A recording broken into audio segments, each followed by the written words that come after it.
Alrighty, the classic Hawka screenshot to start the video, and damn, this did not go well, did it? I got 3. I told you guys I was pretty sure I was going to get 5 from this lower section. I got 3. I did say I thought Heroic were pretty likely to go 3-0, or they're the team I would have picked as actually most likely to, but obviously I wanted the free point from them, and even if I put them 3-0, I'd have replaced Heroic with another team who probably wouldn't have made it, to be honest, so yeah, I take the L on this one. If you're still in the running for your diamond coin, fair play to you.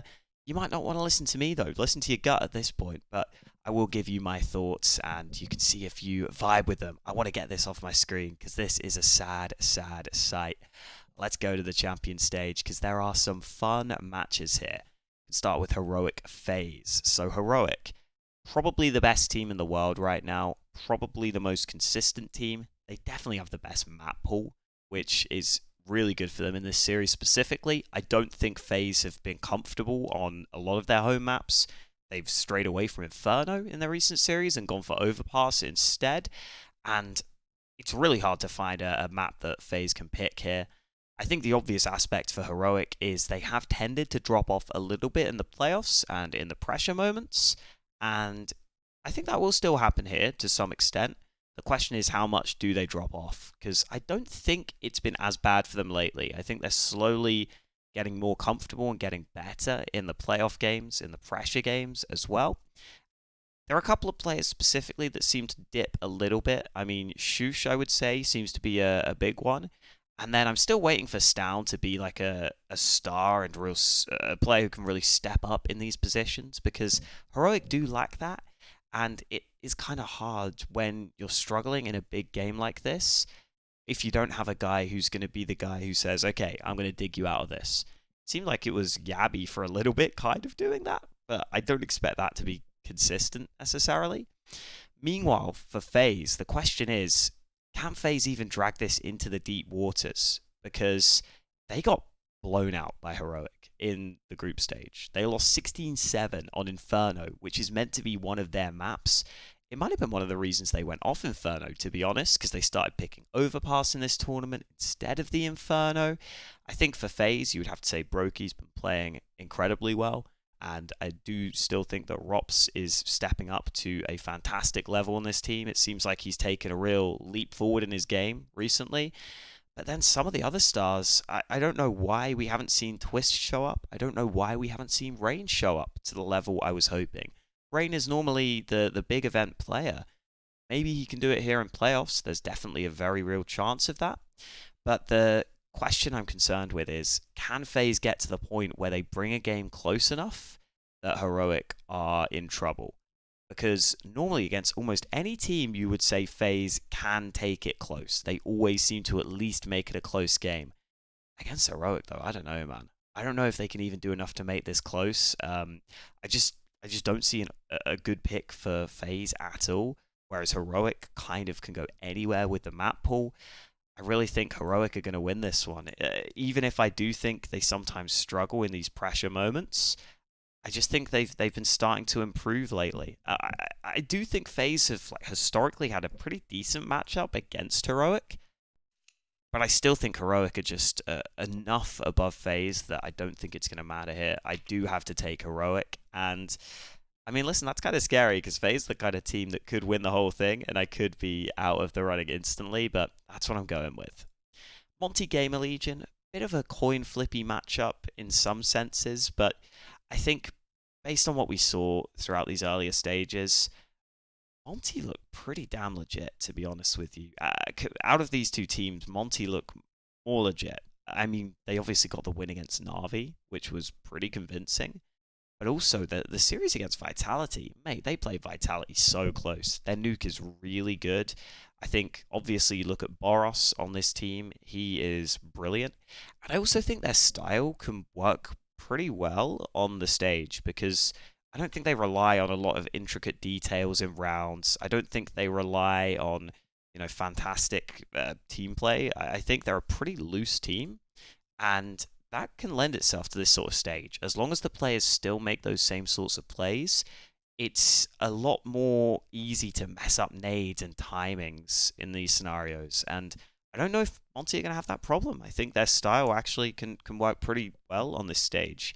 Meanwhile, GamerLegion, I mean, yeah, they made it through. They beat 9, Fnatic, and Apeks, all teams that did not make it through to this stage in the playoffs.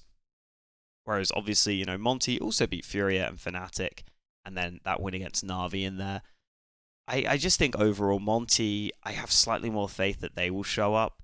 I think for GamerLegion, we don't talk about Imma enough. He's been really good at this stage. And I also do think that A-Core has been solid, but overall, Monte have just had a bit more firepower. I know that SDY is going to be solid. I think he'll be fine in this sort of stage. He's sort of the more passive player on the team. DemQ has been so much better than I was expecting, and Warrow's started to have his moments. I wasn't sure about Warrow, but he seems to be getting a little bit better. So I will go with Monte here. I just think overall they have a bit more about them, and that series against Vitality especially showed me they're a team that can really compete with the best of them, and I think they will have enough here to make it through. All right, Liquid versus Apeks. Kind of an interesting matchup here. I think Apeks are a team I don't really have a good grasp on fully, because they obviously had that loss against GamerLegion. I thought they were done. Then they play against NiP. They beat them to make it. I don't know what to make from that, though, realistically. I would look at this team and say that that series against NiP was incredibly tight, and NiP can kind of play to the level of their opponents sometimes. Meanwhile, Liquid, I mean, listen, they've grown into this tournament incredibly well. They actually played a really close series against Heroic, which I give them credit for. They were able to steal Heroic's map pick away from them, which was really impressive. Elige has not been here, but Naf has been very solid. OC, surprisingly, has started to play pretty well, at least against Into the Breach he did. And this is the sort of game where, against Apeks, I think OC could continue to deliver. It seems like he's actually doing pretty damn well against some of the weaker teams or the lower tier teams. So I would say that Liquid are pretty firm favorites here. Yeah, Naf been super solid. I would say Nitro has actually been fragging as well since Yakindar started leading, and that's huge. That is actually huge. They have a much more well-rounded bit of firepower. If Nitro's fragging as well, suddenly this team's firepower is terrifying. That's despite the fact Elige hasn't been that good. So I just think Liquid will have too much across the board. Apeks, I can't believe in them in the playoff game here, sadly. I will be going with Liquid fairly comfortably in that one. Dude, this one's scary. Okay, just quickly, I'm gonna get it out of the way. I know people might not want to believe as much in Into the Breach because of the Vitality storyline, but Into the Breach give me the vibe of like a Bad News Eagles team where the players don't seem to get scared in any scenario, and Into the Breach also go for a lot of just wild CT aggression. They've only been a team for 3 months, so they just try and catch their opponents out, and it's been working incredibly well for them. They always seem to have these little wrinkles up their sleeves, these new setups, these different ways of approaching a round to make their opponents uncomfortable. And then on T side, they will oftentimes just group up pretty early. And weirdly, that's the sort of style that I think could work fantastically heading into playoffs, right? It's oftentimes the teams trying to be really intricate that can struggle because you have a bit of pressure, timing's slightly off, and you're in trouble. Into the Breach don't really play like that. They play with just this balls out aggressive style, Cypher on T side, entering all over the place. It's kind of interesting. I don't think this matchup is anywhere near as one-sided as people might expect. I do think Into the Breach could turn the pressure onto Vitality, considering it is Vitality's home crowd. I really think there's a very real chance Into the Breach could win this. Oh, I can't do it though. I can't pick them. Vitality looked really solid in these earlier stages, man. Everything seems to be coming together. You have ZywOo, best player in the world, without a doubt now. Spinks was playing super well. I think Apeks is figuring out how to activate ZywOo, and even though I don't even rate him individually that highly, he was having some good maps and some impact moments throughout the earlier stage. And then Dupree is just playing solid, and Magisk is also just good. So overall, yeah, I do think Vitality should have a bit too much here.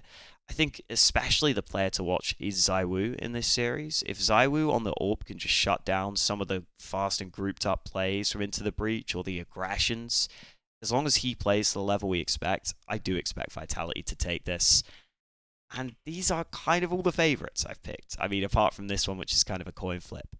Heroic Monte, listen, if Heroic can beat FaZe, they should be able to beat Monte here. I also think for teams that haven't played against Heroic much before, man, it's really difficult to play against them because they're so active all the time. That is something that maybe, tier 2 teams can at least be somewhat ready for. Like, there are some tier 2 teams that take stuff from Heroic. 9 kind of play like Heroic to an extent, right? But listen, if you see this matchup, Heroic will be taking this. I really think so. I just think they are too good overall. They're the sort of team that don't lose to lower tier squads. They are the one team who really rarely get upset. And I don't see Monte being quite good enough to cause the upset here, but could be a fun matchup. So I think Heroic get to the final. Vitality Liquid, I mean, this is another one. Like, I think Vitality's run is weirdly not that easy, even though Into the Breach looks easy. I don't think that's an easy game. I don't think this is an easy game. Liquid have been improving tremendously. Having said that, I think Vitality just have the slight edge in basically all aspects of the game. And Liquid are also still a little reliant on Yakindar in some scenarios to just make some crazy plays happen, which can happen when there's a crowd and there's pressure on the line. But I think Vitality should be much more in control of this game. I do think Vitality are just a better team in pretty much all aspects, and that makes it hard to pick Liquid to win this. So I do think we get the Heroic Vitality final, and it's another one. I think Heroic are the better team, but I think they will struggle under pressure. That being said, we saw them over in Rio do really well against a home crowd of Furia, so they were able to win there, and they looked really composed in the process. Meanwhile, for Vitality, I mean, if they get to this stage, there will, obviously pressure on them, but they will be feeling really good about their chances. They do have the players that you can expect to step up, right? You kind of expect ZywOo will be there for you. You know that Spink should be there for you. That being said, Heroic's style is going to make things uncomfortable at all points for Vitality. And I think there's a very real chance if this was the final, this would be an intense series. I think it would be really stressful for both teams emotionally. And you have Apeks on one side, who I think can get flustered and can struggle under those sorts of conditions. You have Heroic on the other side that don't seem to have the players that step up in the big moments.